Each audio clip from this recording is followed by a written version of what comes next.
welcome today. So great to be here on this Tuesday afternoon, the first day of August. Summer's really flying by. I want to welcome everyone today to the discussion about selling yourself as a job seeker. And that is something that most job seekers seem to be challenged with. It's all, I like to preach the job seekers are the product, and sometimes that kind of gets missed. And what better person to chat with than Adam Berg? Who does sales. And we wanted to talk today specifically about selling as a job seeker, but there's a lot of things that are very similar. So as we get started, if you want to just mention where your chat coming in from, that would really be great, just so we have a sense of what's going on here. Just a little bit of full disclosure, Adam Berg and I, we live in the same town. We've met all throughout the years, and we've had chats about all different things. And we've talked about having a conversation for the very longest time. And I think one of us was just trying to coordinate. So Adam, welcome, welcome, welcome. Thank you, Ken. Good to see everybody. I appreciate a moment of your time this afternoon. Also, everyone, Ken, your words are very kind, but as everyone will soon see, my reputation exceeds me. So that's number one. Number two, everyone that's joining us today, I know you could be someplace else. And the fact that you're going to dedicate a minute of your time or the entire LinkedIn Live podcast is appreciated. It's recognized. You could be anywhere else or doing anything else, but you're here with us today. So thank you. Yes, not only do Ken and I know each other, if you could look through our heads, through our cameras, we can see each other's houses. So Yes. so that's just terrifying, but here we are. So Ken, thank you again. Sure. Just to do a couple of introductions, Meryl Cass joining us from Paramus. I see that Russell is here as well. Howard Altman, and I don't know if there's some people that you may have invited to. I think what I really want to get a sense of today is understanding from a job seeker perspective what it even means to sell, because people go on send the resume out, but that's a small part of it. And you and I were actually chatting about it's also about what the hiring managers want and building relationships and all those things. And there are a lot of intangibles. So if there's anything specific you want to start to touch on, the floor is yours, if you will. Oh, yes. Well, the first thing to remember is anybody that's looking to hire somebody for any kind of job is, and this sounds so cruel, but it's not, but it really is the heart of the engine of free enterprise and commerce, is it's always about the money. We're here for the money, and that's okay. Everything around us is for the money. That's the way it is. But you have to look at what the person that has the job, is looking to get done for their enterprise, whether it's a company or a partnership, doesn't make any difference. Can you contribute to that bottom line? And the best way to sell yourself is to sell the job offerer on what they're offering the world. To get into a specific, one of the things I've done, and everybody says this, go to the website, get the annual report, read everything, find a project that they were involved in, or they are involved in, or will be involved in, and say, I can help with that, or that looked really interesting, or this would be really interesting. May I explain why? And they say, oh, okay, fine. Yes, please tell me. Well, I'm this, that, and the other thing. Well, would you have done something differently? Yes or no? What would you do about it? Answer the question. Well, this project is coming up in 3 months. How would you contribute? Now, you're not offering any trade secrets about anything. They've probably already thought of it.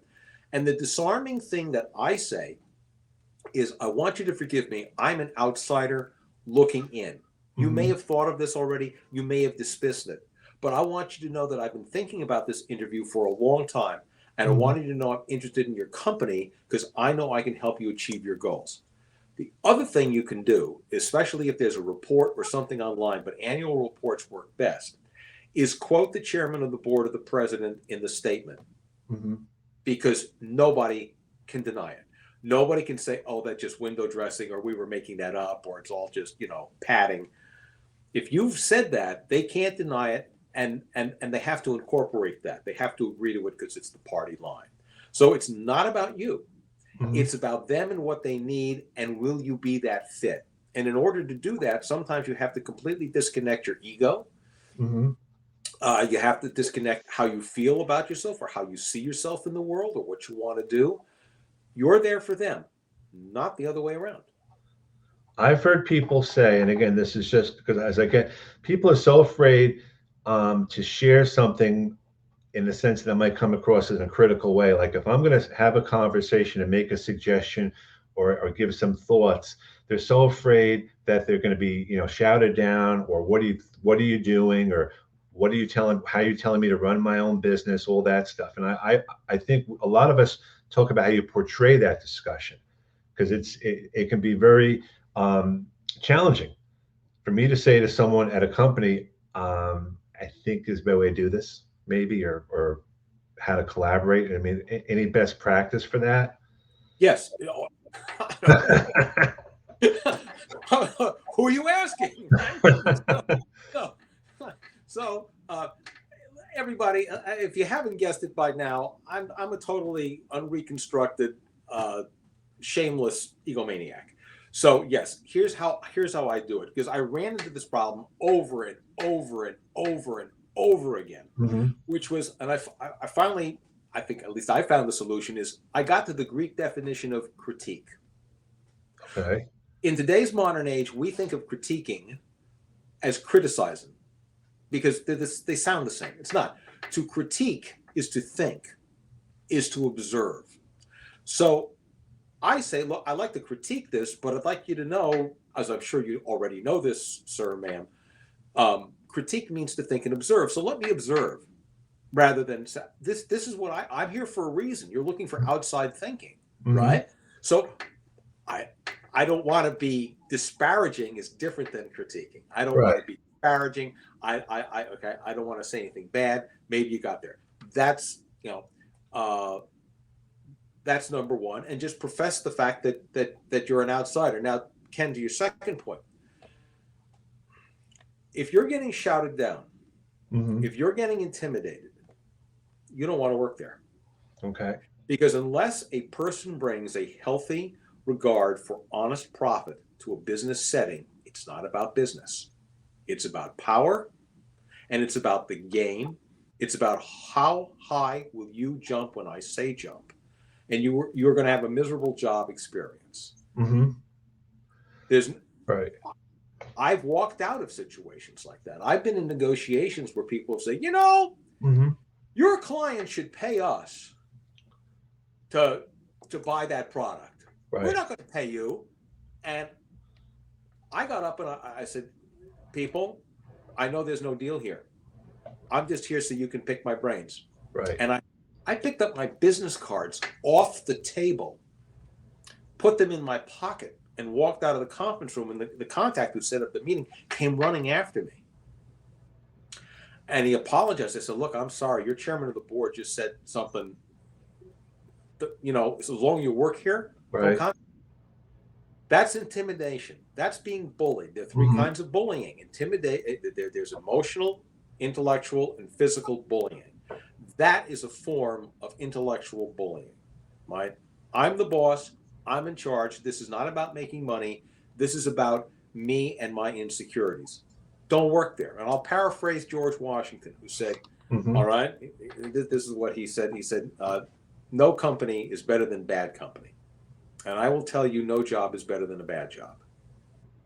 And I think that's so true, because a lot of people, they're of the mindset, when you're looking for a job and you get a job and it's not a job that you like, it's a lot harder to look for the next job. You're almost better off waiting a little while and really asking yourself, would I be happy there? Would it make sense? Let's cut through the interview. And maybe you're asking other people, maybe you're doing some research, because there's that tendency. And sometimes just taking a break makes a big difference. Also, let's say they put a number out there. Whatever, it doesn't make any difference what the number is. You're going to lose a third of that to taxes and benefits. Right. So it's not that number. You're going home with 70% of that number if you're lucky. Now, is that worth it? And you have to get up every day, and you have to do your thing, and then you got to get there, and then you got to do the job, and then you got to come home. And you're basically selling your soul to the devil. And it's not, and you're going to be miserable. And The price we pay to be sentient beings is to have a knowledge of an uncertain future. Knowledge of that uncertain future is the basis, at least in my opinion, of all stress. And how we deal with that stress really determines how long and how well we live. The Mm-hmm. thing that's out of balance in your life is the way you deal with that stress. Name a bad thing, everybody's got. I'm not going to Right. name them all, there are a million of them. But if you're doing that thing that's bad for you, you're dealing with your stress. So when you go to a job that is stressful, Mm-hmm. it's just 8, 10 hours, 12 hours a day, 5, 6 days a week of stress on top of all the other stress. It's a good way to live a short life. Preach. Lynn Williams, Adam Berg, All preach. right. Thank you, Lynn.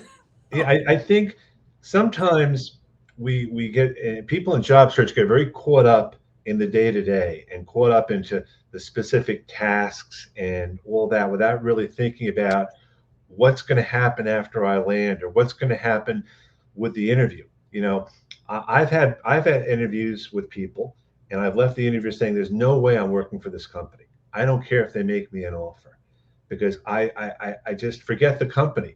I just didn't get a good feeling about it. And I say this to job seekers: you are selling yourself, and you have to sell yourself, and the company has to sell themselves to you. It's a conversation. Even though they may have something you want, they want you, and you have to portray it that way. You know, every interview is almost a different type of transaction that way. Oh, totally. And it also depends on how good the interviewer is. Mhm. Sometimes, you get these people that just don't know what they're doing and they're put in these situations and they're not very good conversationalists. And the problem with the job search is that job search, like staff meetings, favors the extroverts. Mhm. But if I'm ever in a position where I'm going to run a big company and have staff meetings, I'm not going to have them because being an extrovert myself, um, I know that the extroverts bury the introverts, Mhm. and everybody comes prepared. So same thing with an interview. If you're being interviewed, you have a job search by someone who's a natural introvert, you're going to feel like, and God bless the introverts. I mean, there's a book out there about that, right? I think it's called God Bless the Introverts. Mhm. Uh, they're just as smart as everybody else. They're just on the wrong stage, and they're terrified. It's like when you find a bug in your house, the bug is just as afraid of you as you are of it. And it's just a terrible thing to say. But and also extroverts could put introverts off. It's best when you go into a job interview to quickly assess whether or not this person is an introvert or not. There are techniques that I've developed in meetings and sales meetings. I generally can get a pretty good idea of who I'm dealing with by looking at the environment I'm in. I'm not always right, but I've developed a series of trade crafts where I look around at my environment and I say, who is this person? What do they do? Why is that there? And these are all conversation starters, and you get a really good sense. So again, you're selling yourself, but you have to know your customer. It's Mhm. like anything else in sales, you have to do your research. I mean, you can look at LinkedIn, and I suggest that people do look at who they're going to be interviewing with on LinkedIn and do it in the open. Let them know you've looked at them. There's Mhm. nothing wrong with that. If they don't want to be looked at, don't be on LinkedIn. Right. And if you don't want to buy a Rolls Royce, don't go to a Rolls Royce dealership. How hard is that? So Right. you look at people and you're selling yourself, so you have to know your customer. That's what everybody forgets. Ken, to your excellent point about our discussion today, is what does sales have to do with job seeking? Well, Mhm. nobody ever thinks that the interviewer is a customer, somebody, and you're selling yourself to. Right. So intellectual bullying isn't about business; it's about power. Correct. Just so you know, I am an introvert, which That I love you, Ken. It's like we're like this. It's like, no, but I say that because I know what it's like from that perspective. And and during the pandemic, um, I was in my element in many ways, but I started speaking to people and I became a little more extroverted. And one thing I learned is that we each have different strengths, and it's about balancing those strengths. And I've gotten much better at it. And part of it for me was just knowing who I am. And there's a lot of people out there, hiring managers, recruiters, that have the same mindset as we do, but the perception is they are in a different place. And I really wish we could normalize things. I mean, you know, even the word networking, I absolutely hate the word networking. It's conversations, nothing more, nothing less. It just seems so overwhelming that way. Well, network came out of broadcasting, Yeah, right? Where certain transmission nodes along the line, whether they were repeating telegraphs or radio stations, television stations, now satellites, were simply repeating the same information so people could have the access to it. right. And no, I don't like networking as a verb because Right. it's almost like exploitive actions where we're all looking for something. And a friend of mine, who was a very good friend of mine, he says, friends are to be used. And I said, oh God, that sounds terrible, Don. And he says, no. He says, no, people, we're here for each other. There's nothing wrong with using somebody if you mean it with respect and love and Right. friendship, because ultimately we're all alone in our heads, but ultimately we're all together here. So yes, you're absolutely correct. It's not networking. It's about conversations. It's about getting to know people. It's about getting to know where you can be useful, because no one's going to engage with you if they don't think there's something in it for them, which is not bad. Having something in it for yourself has been turned into a sin by the Mhm. business media, as far as I'm concerned, because they can write about that. Um, that's all the basis of all human transaction. I think what I wonder about more than anything else is that why is it so hard for someone to realize that they are the product, that they have a value, that they are not defined by their job that they lost or the job that they're looking for? Is that just an internal thing that they just don't think of themselves as something worth selling? I mean, what is that biggest hurdle? I don't know what it is. I just get this question all the time.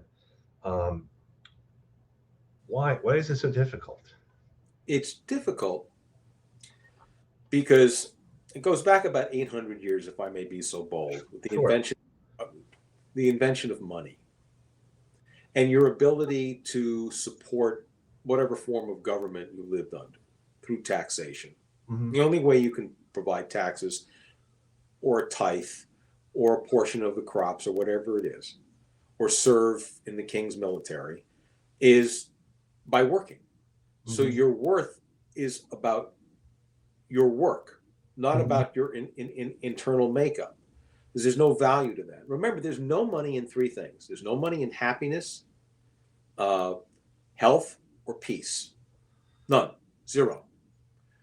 And same thing with self valuation. If you're happy with yourself and you don't feel like you want to work or have to work, you're not contributing to the tax base. Hmm. And that's the way our society has worked, at least in the West, where it was all about the money, which is something you can't take with you. You look at every headstone in the world. I challenge anybody. Go look at every headstone, every memorial in the world. Does it ever say what that person contributed in taxes over their lifetime? Is there ever a number under the dates? You know, was he a good provider, a good earner? There's no number. So suddenly it doesn't count.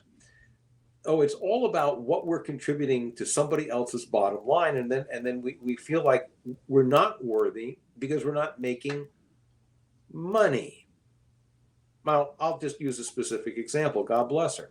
How much money does anybody think Mother Teresa made? Anybody know? Like, is she worth more or less than some other person based on, I don't know. I'm not, no idea. But she's revered throughout the world. No, I wouldn't worry about it. And I wouldn't feel bad about myself. Uh, I've had good years and I've had bad years. And I'm still married, and my kids still love me, and my dog loves me, and I have fun, and I'm terrible at golf still. So money's not going to change any of that. It just isn't. So someone actually just put down $50 million. I mean, I'm just wondering about what Mother Teresa might have been. I I think for me, and I look at this from a different perspective now. Um, People, it's about self worth, and people are so much tied to what they've done for someone else instead of the fact that they have skills. And I had a conversation with someone who had been out of work for 3, 4 years for whatever reason. And we had a conversation. And through that conversation, this person realized that they may have been out of the workforce, but they were still doing something valuable. They were still performing in ways that made sense. And I think it's a self-worth discussion all along. And selling yourself is all about that. Um, and I think as job seekers, they have to look at themselves, and that's what LinkedIn is great for. You can market yourself. You can do things on LinkedIn you might not do in a resume.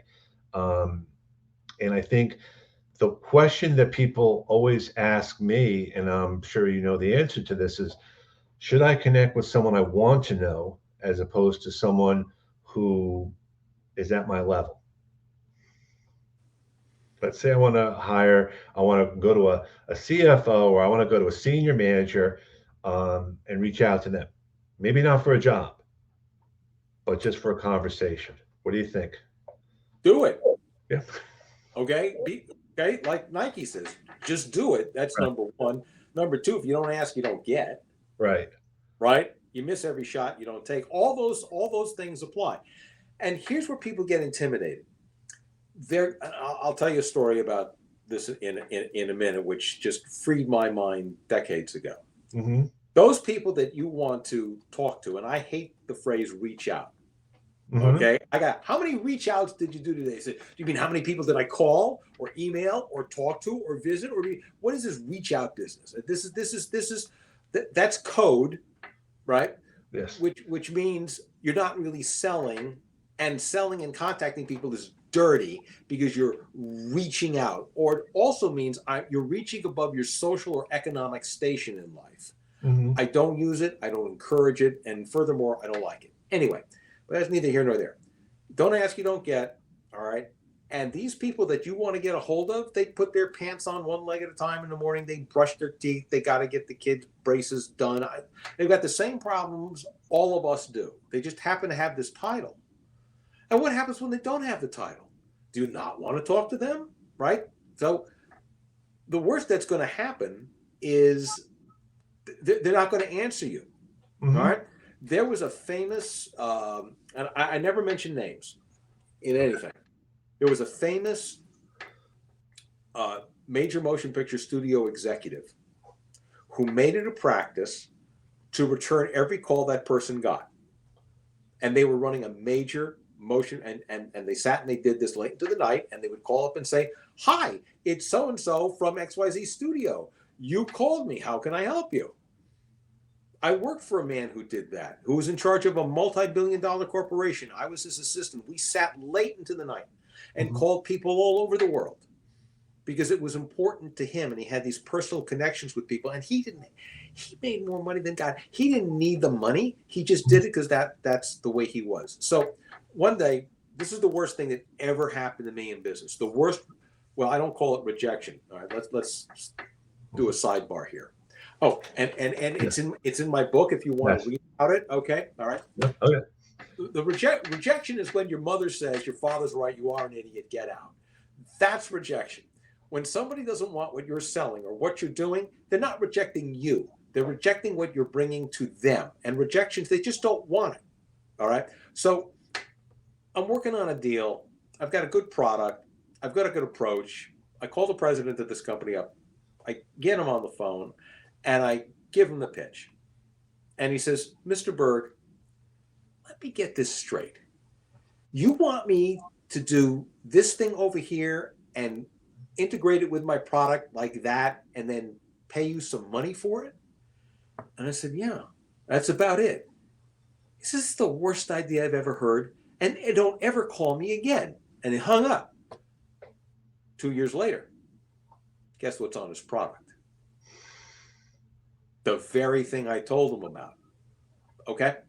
So, and he wouldn't remember this thing that happened. I'm telling you, Ken and everybody, that's the worst.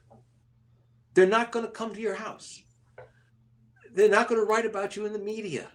Mm-hmm. They're just not. They're going to move on to the next thing. You know, the news cycle, they say, used to be 24 hours. The news cycle is 15 minutes, if it's that. Mm-hmm. So don't worry about it. Just go on to the next thing. And you have to believe in yourself, which is what I say about resumes, which we could talk about for a minute. Sure. Uh, One of my sons is a musician, and Hmm. he writes great music. Why? Because I'm his father. He says, "Dad, listen to this." I said, "No, I'll listen to it, but not to critique it, because I'm your father. I love everything you do. So I'm the wrong person to ask. There are only two people that matter: you and the person that buys it." Hmm. All right. Same thing with your resume. You have to sell yourself. There are a million ways to write a resume. You have to do that one that works for you, that you can speak to confidently. And you don't want somebody else writing your own script, which is really what that is.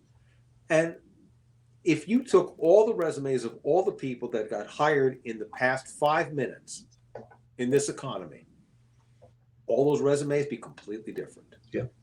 I will give people one piece of advice, though, for what it's worth. Develop a one-page resume. Nobody wants to turn a page anymore. If you can't say it on one page, my suggestion is find a way to do so. And then have a two-page resume or a three-page resume. But have a one-page resume. And then offer them this. I have my short form and I have my long form. Which would you like? And then that really tells you. But that's okay. I mean, people don't have time to waste anymore. Everybody, we are now suffering at the end of trickle-down economics, which Hmm. gave people several things which are not healthy. And one is multitasking, but and do more with less, Hmm. including less money. Not good. So the one-page resume helps people by. It's also knowing your audience because, and I actually wrote, because there are some resumes that are long, long, long resumes, but they're academic resumes, and they have to list specific things, but they're not applying for jobs that way. And it's about knowing the audience. I mean, you can go crazy with things like that. I think the most important thing is to do what's best for you. Every person, every job seeker is a separate salesperson, and they have a different product, and everyone has a little different thing about them. It may be specific to technical, it may be personal, it may be other stuff. And sometimes it's just finding what that thing is and then running with it. Correct, and also finding the thing that you're not. Right. I was lucky enough to put myself through night school when I was working in a mailroom, and I got an MBA at Fordham at night, which was up the street from where I was working. And the two most important things I learned in 3 years of school at night was find the best lawyer and the best accountant you can find, because I don't know the law and you can't make up the tax code. Also, I found out in my finance classes that I'm so bad at math, I can't spell it. So I never apply for anything that has to do a lot with math or budgeting or analytics, because it's not how my mind is wired. I know many people whose are. I would hire them. I would rely on them. But you have to know what you're good at, and you have to know what your strengths are, and then people will realize that, and they'll hire you for that. So, just as a counter, wouldn't a one-page resume leave out some important experience and certifications and education? So, I'm gonna say this there's no one right or wrong answer, and Correct. and so different people have different things. So, what would be your response back to something like that about leaving out the important experience, etc.? Choose one or two of the most important experiences and always list your education. People want to see where you went to school. That's Hmm. very important. Start a one-page resume in 12-point font. Right? Don't cheat. Don't go to 8. Don't go to 9. Right? No, you're not fooling anybody. Edit, edit, edit. That's why there's a whole bunch of people called editors, because that's what they do. They edit, edit, edit. And if you're nervous about leaving something out, then write another one-page resume and put that thing that you're nervous about leaving out on that second version, and forget about the first version. Keep playing with it until you have a concise and focused and disciplined picture of you and what you're worth. It's easier than it looks. It really is. Self editing, it's a very important exercise. And for instance, you went into an interview and you had a talk about all those important things. And I'm not saying they're not important. You'd be there for hours. And the best conversationalist in the world is somebody that only talks 25% of the time. A lot of people say I'm a great conversationalist, which is not evident in this because this is a question and answer. So I just qualify that. But if you're going to have a conversation in a job interview, ask a question, let them answer, reflect on that answer, and then ask a question based on that reflection that's related. And all of a sudden, the time has gone by, they've done all the talking, and they think you're great because you let them talk. Nobody cares about what you've done. They want to know what you're going to do. And there are certain skilled things, doctors, lawyers, I get it. Okay. You have to know your business. But if we're talking about getting a job, we're talking about fitting in to a very specific situation, and they're making judgments all the time. And I think also that's where the LinkedIn profile, you can go into a lot of detail. There may come a time, though I think some resume writers may push back, when resumes become very outdated and very unneeded the way that they are now. They become more of a digital footprint.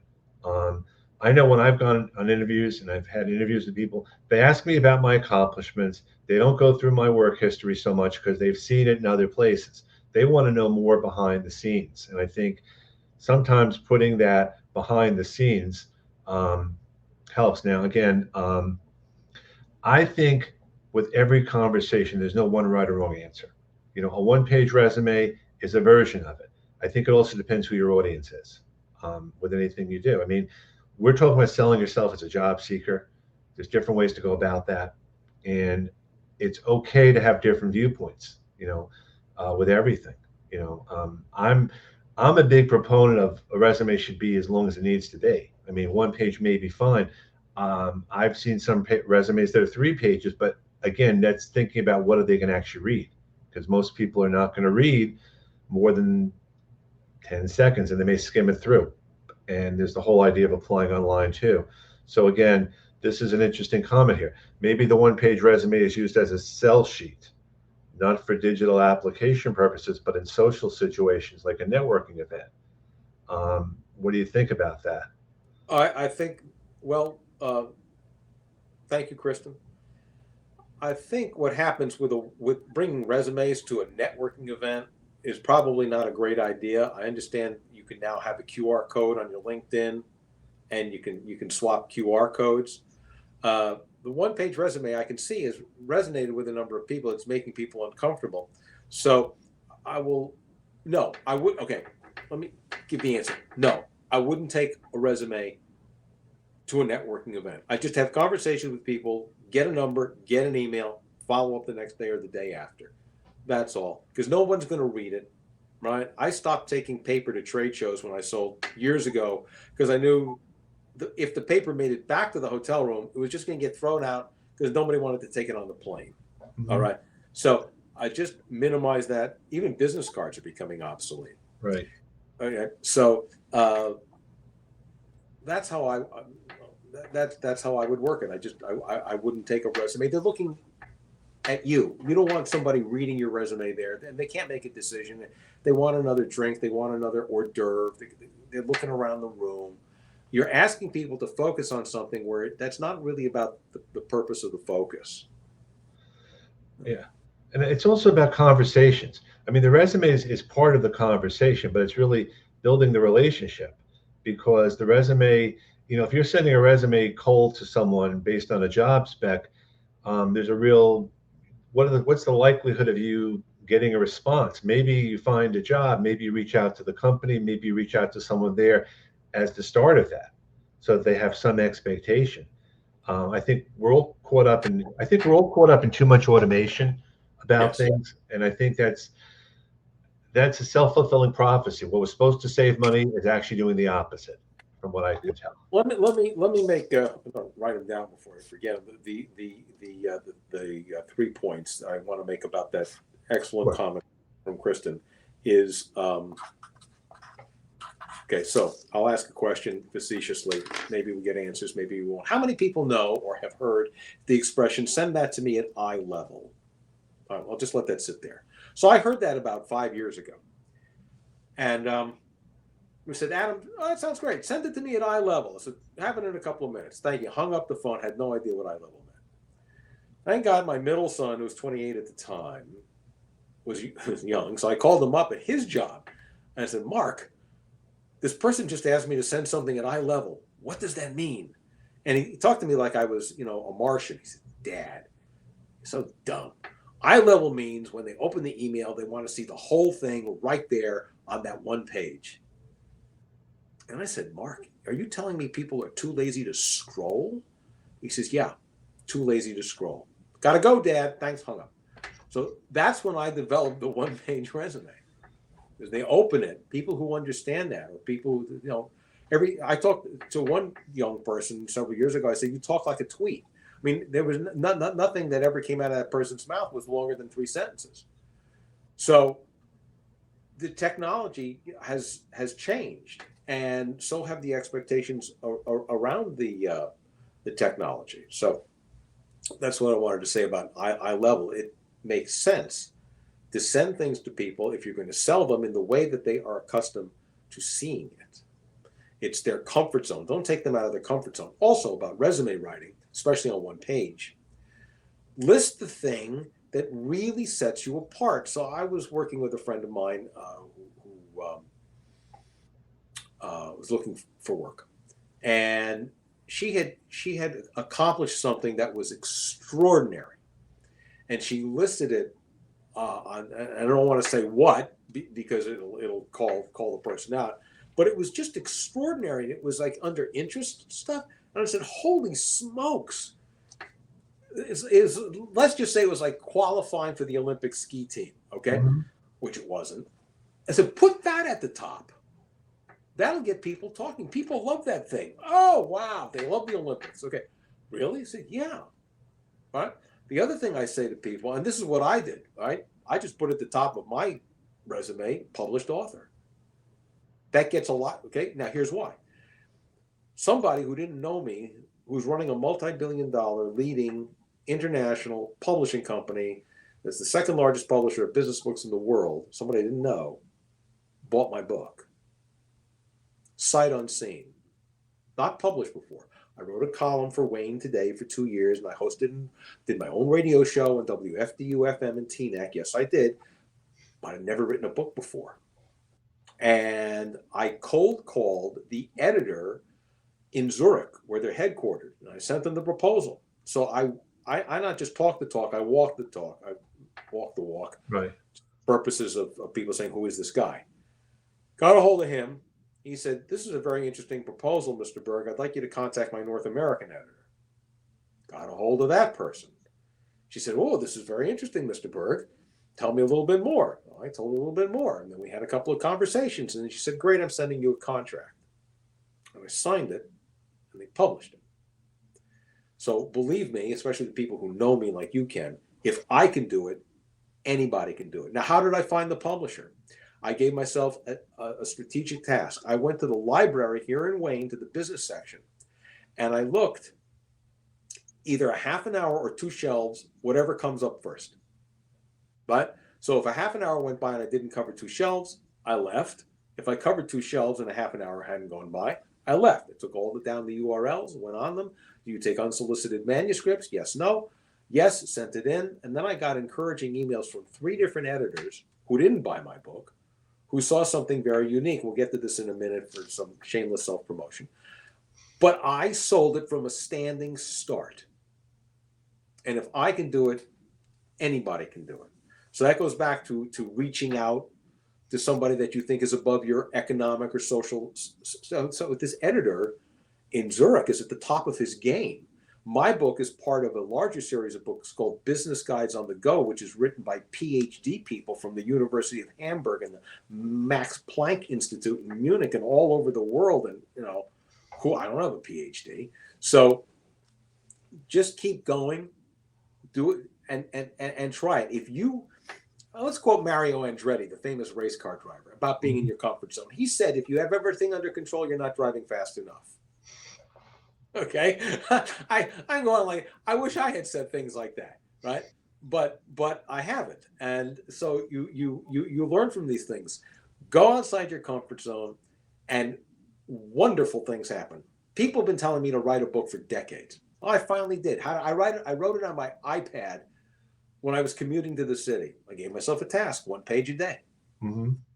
It's easy once you get started. It's like going to the gym. You know what the hardest exercise at the gym is for me, and I go every day? The hardest exercise for me at the gym is putting my feet on the floor when I wake up. That's the hardest thing. The Yeah. simple things, again, in my book, Sales, there you go, Sales on the Go by Adam Berg, one of the sales mantras is the simple truth is the truth is always simple. There's nothing complicated about it. So, No. go on, Ken. No, I just think a lot of what we all do is overthink things, because I know I've wanted to do things for a long time and I finally started to do them. And I think job seekers to some extent can be their own worst enemies about things, from everything that they've done. I'm just going to post this comment here. So here's a question. How do I highlight a role I'm interested in about 5 years ago? I'm not exactly sure what that means. What does that mean? How do I highlight a role I'm interested in about 5 years ago? Don't tell anybody it was 5 years ago. Who's going to check? Yeah, Nobody checks people. that's true. If people fact checked me, I'd be in jail. So just so you just don't know. Who says who's counting? So I got to ask, what's with the Corvette pinball machine in the background there? Okay, so some time ago, I had the very good opportunity to work with General Motors. Okay. And the Williams pinball machine company, and we put this deal together for a Corvette-style pinball machine. And what you can't see is that the play field is like a Corvette driving. So the marble can go around and around and around really, really fast. And I got one of these, but it's a real conversation stopper. I threatened my kids that I would take it off free play if they weren't good, and they could pay for their college education by putting quarters in it. So there it is. And what you can't see on the other side, looking this way, is a refurbished Asteroids game. So that's what that's about. And to help my friend, I worked with a very famous person in the pinball industry, Roger Sharp, whose movie about his life called The Man Who Saved Pinball is streaming on Hulu. Roger's an old friend. He was the mastermind behind that, as well as another friend of mine from that business, George Gomez, who's one of the leading pinball machine designers. So that's been in my house over 25 years now, and it's a lot of fun, but it's better than a fake background. So. Now I know to come by after the session and just go up. Go on. And for you, Ken, free play. Free play. No, it's easy. So you were saying about selling yourself. Yeah, I mean, I think you have to know. Oh, here we go. Adam Berg. How about a Pac-Man machine? I now you got me thinking. I want to get a pinball machine for this office here. I mean, the best. Or maybe a Captain Fantastic one or something like that. Because when I was in college, that was the big thing, the Elton John Captain Fantastic pinball machine that they had, because that was the whole movie Pinball Wizard and everything. Yeah, Pinball Wizard. That's right. Yeah, it was a great. Yes, it was great film. As for poor Merrill, Pac-Man. Listen, whatever turns you on, you can get them now. Yeah. You can buy any machine, even refurbished ones or the new ones with great graphics. But we digress. So go on. No, I mean, I wanted to to round things up, because people I know have other calls and things. Is there anything else you wanted to point out, or any other things you wanted to suggest? Because you and I could chat all day, and we will. We will chat again as you're going by the house, and I'm going by your house, and we're going to have all sorts of conversations. You're out there loading your kid into your minivan, right? So yeah, and bringing the stuff out of the store from Costco, and you're walking by with the dog, and it's all good. Is there anything else you wanted to? Yeah, for anybody, whether you're selling or looking for a job, and with that intersection, you're never alone. You're only as alone as you want to be. And you were talking about psyching yourself out. This is true in job seeking as it is in selling. And I talk about this in the book. Because you're an expert on yourself, or because you're an expert on the product you're selling, You can talk yourself out of a deal. You can say they're never going to want this product as easily as you can say they're never going to want me. Because we think we know either the product, and I have made that mistake hundreds of times. So people are going to say, Ken, if Adam is as good as you say he is, why doesn't he own Wyoming? I'll tell you why. Because I haven't made every sale I wanted to make. Right? Michael Jordan said it best. He said he missed 9,000 shots in his career. He missed 276 game-ending shots that his teammates gave him to make, and he missed.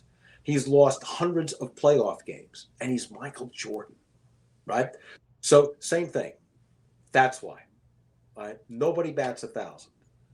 But don't talk yourself out of a job because you don't think they're going to want you. They may very well. What is the one thing that makes us all different? Why are we unique? Put that at the top of your resume. And start there. For the excellent person that asked about, are you going to leave something out? Start with the thing that makes you you, regardless of what it is. It's like writing a book. It doesn't make any difference what you write. It's that you write. And the rest follows. A lot of great stuff. A lot of great stuff for you. Yeah. So thank you very much, Adam, for being here today. Hope you watched the recording. Adam and I will get back and follow up in the chat later on with some of the comments because they were coming in probably faster than we could reply to. Just one more thing I want to say. Go ahead. Everybody, I'm on LinkedIn. My contact information is there. My connections are open. Contact me, find me, message me. My email is resultstf@gmail.com. My LLC is Results Through Focus, LLC. I'm easy to find. I get back to everybody. We'll go from there. Shameless self-promotion. Sales on the Go by Adam Berg. It is at all retail sites, published by Springer. So you can go to Amazon, Barnes & Noble, ebooks.com, and Springer Link. I have 2 companion sales seminars, one for groups and corporations, one for individuals. I can send you those separately. And I'd love to talk to everybody. I wish everybody well. Happy selling. Happy. Thanks a lot. Have a great day, everyone. Enjoy the afternoon. Take care, everybody. Bye-bye.